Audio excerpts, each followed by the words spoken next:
past weekend, Tiger 3 dropped in theaters around the globe. That means today it's time to stop and rank all 5 movies in the YRF Spy Universe from the worst to the best.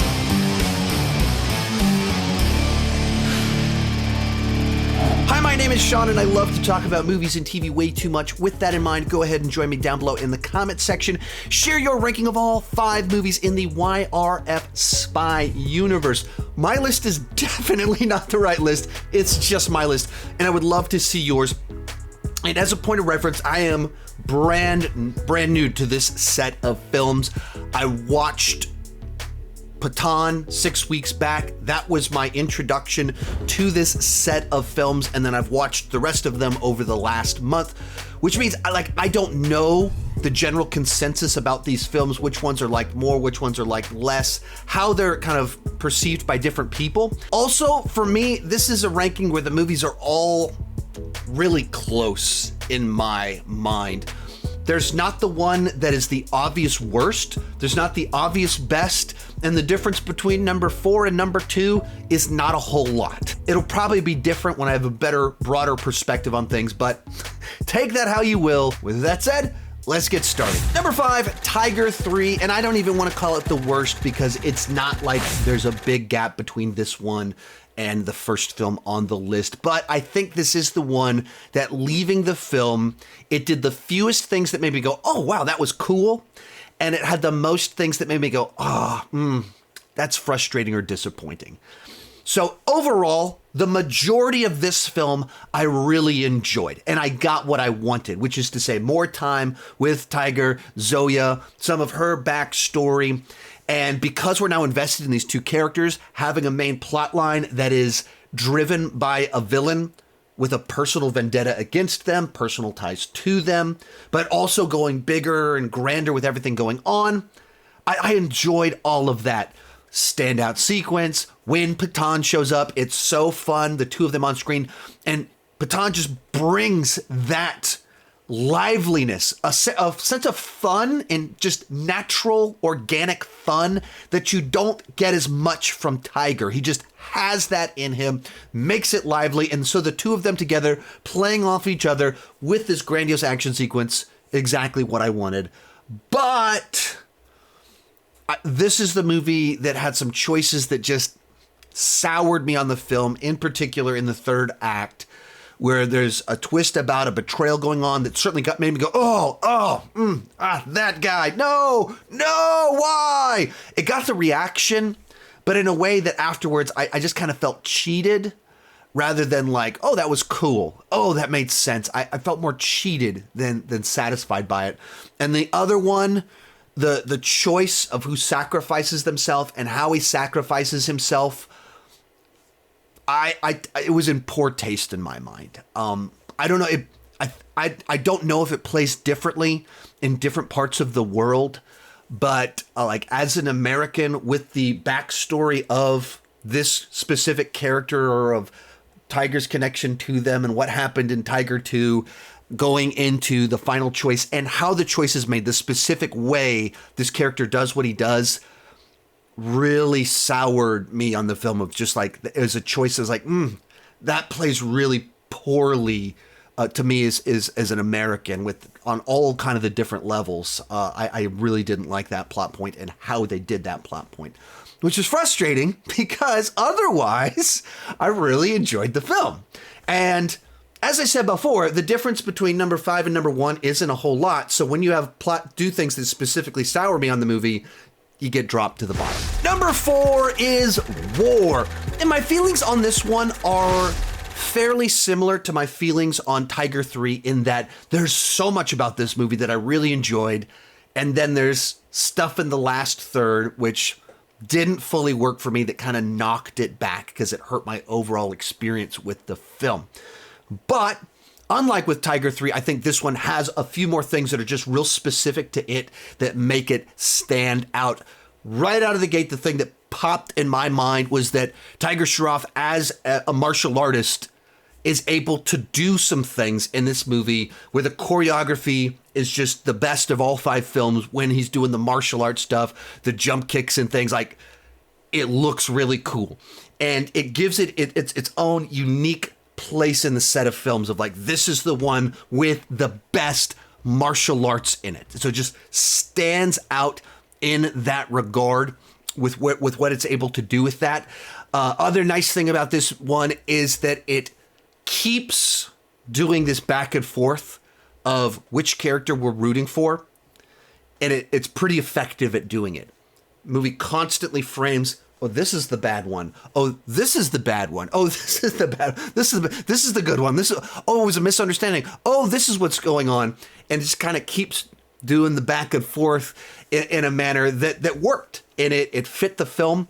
And but I think that also led to part of where when it's doing kind of the hopping back and forth, so many flashbacks to different things and in different ways, wasn't the easiest to follow, but it did accomplish what it was going for, of the constant changing of who I'm rooting for in this story. Once again, you get a whole bunch of big, lively action sequences. One of them in particular, where you have the long take with the hidden cuts in the house, and they're going in the pool and stuff. It's cool. It's a cool sequence with nice choreography and shot in a way that makes it pop and stand out in your mind. And I think once again with this one, where it lost me a little bit was in the big twist, where if you've seen the movie, just in case someone hasn't, if you've seen the movie, there's a gigantic twist, and you go, oh, that's what's going on. And like, it plays out in a moment where you immediately catch it. Like, oh, you put all the pieces together in a single moment. And I was like, clever, but I felt cheated. Because I was invested in a dynamic in the film of these two people, with the implications of the twist, I felt like the movie took that away from me. And it wasn't, that's not really what was going on. And I wish they could have taken the twist and played it out in a way, changed it around, maybe fate of certain characters, adjust it in a manner so it didn't feel like you took away a relationship from me. You took away, like every scene that I saw felt like a cheat and a lie, not like, oh, that was clever and satisfying. And that's what was my feeling leaving the movie. Like, I feel like I lost something.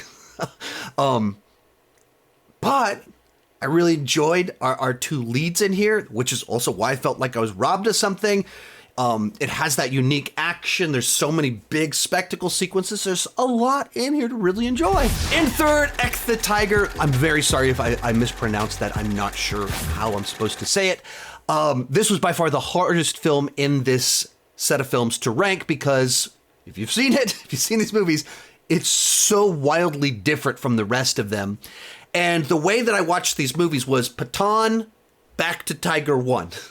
So I went in expecting Pathaan, and what I got was a movie that is 1/3 straight up rom-com, 1/3 spy Romeo and Juliet, and 1/3 Jason Bourne. And so I think that's the worst thing about the movie, and that's the best thing about the movie. It's one of those kinds of films where it gives it a uniqueness, and in particular, it makes it stand out. Like it pops in my mind as watching it, and you're buying into the relationship and having fun with the romance and even some of the comedy in it, and it lays a foundation that's really important for the next two Tiger films really to work. And with relationships, governments, and everything like that, it's all laid right here. And but same time, I'm watching it like, when are they going to kill someone? When are things going to get wild? And of the movies, by far the least extravagant, the fewest cool action sequences. Like the best stuff in this movie is when they're doing like the chases, and it feels like Jason Bourne chases where they're running on rooftops and stuff like that.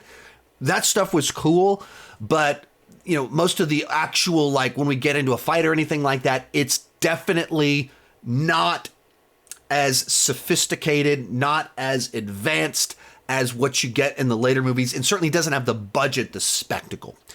The reason this one kind of stands out and has its own place is because it is so different. And just because of that, it's like, sometimes I like a change of pace.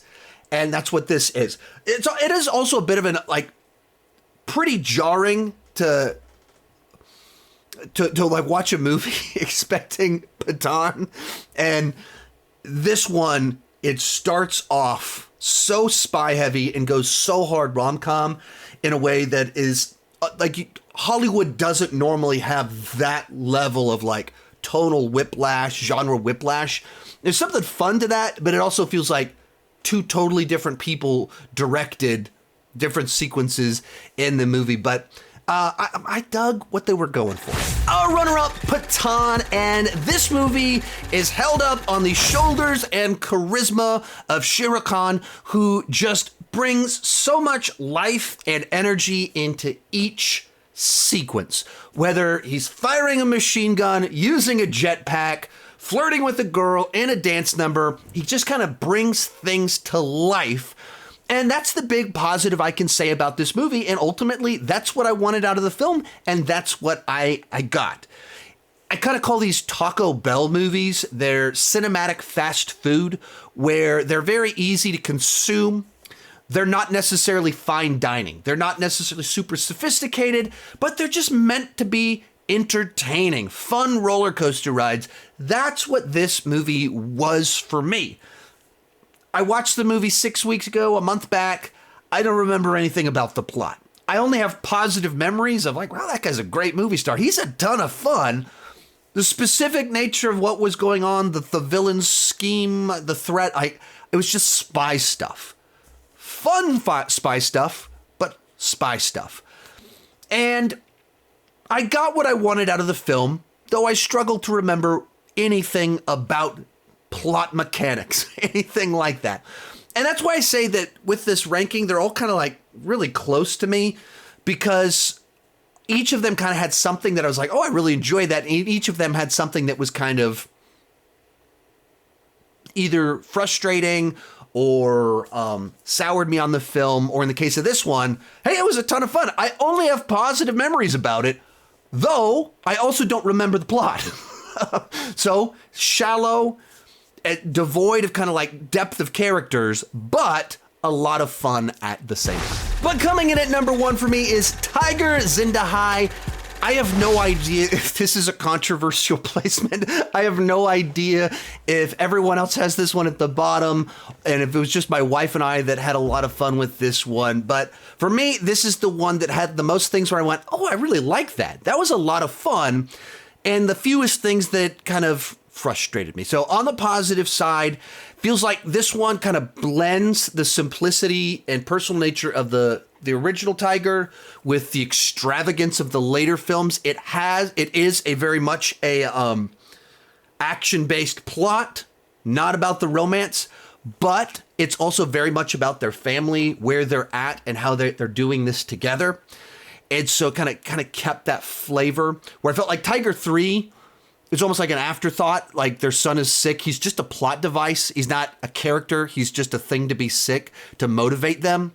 Whereas in this one, you learn more about their characters and their values through what you learn about their family dynamic. I liked that it had a very clear mission, and it's a fairly kind of classic spy action movie deal. The retired guy is pulled back for one more mission to rescue the people. Only he has the set of skills. I love that stuff. And so it kind of tapped into something I enjoyed. Likewise, it's a get the team together kind of movie, but we're pulling people together from Pakistan as well as India. And so there's that tension in the group, and they have to learn to work together, which sets up some like really nice payoff at the end of the film, where they decide like they've earned the respect of one another. Like, we're going to fly both flags. Honestly, I don't know how the significant, like I don't emotionally understand the significance of that, because it's just, to me, I'm aware that there's tension there, but I can track with characters and the conflict that they had to like there's something very profound about people with very deep differences on opposite sides that say, I respect you as a person enough that I'm going to honor you. And so it's able to kind of have some of those emotional crescendos when characters die, when they sacrifice themselves. You feel it because you care. You get the bigger, extravagant action sequences. And so that was kind of what I think elevated this one, that you still have the family stuff, you have bigger action, but it actually had a plot that I could connect with. I liked the side characters, where they went with it. And I felt this one had the most emotion in a way that was satisfying rather than putting a bad taste in my mouth. And even because this one was satisfying with what they did with the side characters, it's exactly why Tiger 3 was frustrating with where they went, how far they went with some of the betrayals in there. So this is the one that worked the best for my wife and I as we were watching them. I have no idea, no clue if this is a totally different take from everyone else, if this one was more controversial. I don't know. All I know is what they were going for. It worked for me personally, so it comes in at number 1. But like I said, they're all really close. They're all a lot of fun, and it wasn't like landslide ahead or by far the worst, anything like that. I had fun with all of them, and can't wait to see War 2 and Tiger vs. Pathaan when they come out in the next few years. As I mentioned before, I've done more Indian reviews in the past. You can check them out right over here in this playlist. I reviewed the Tamil film Leo, did Jawan, RRR, Three Idiots, several more in there. Thank you so much for watching. Keep talking movies and TV too much. Bye-bye.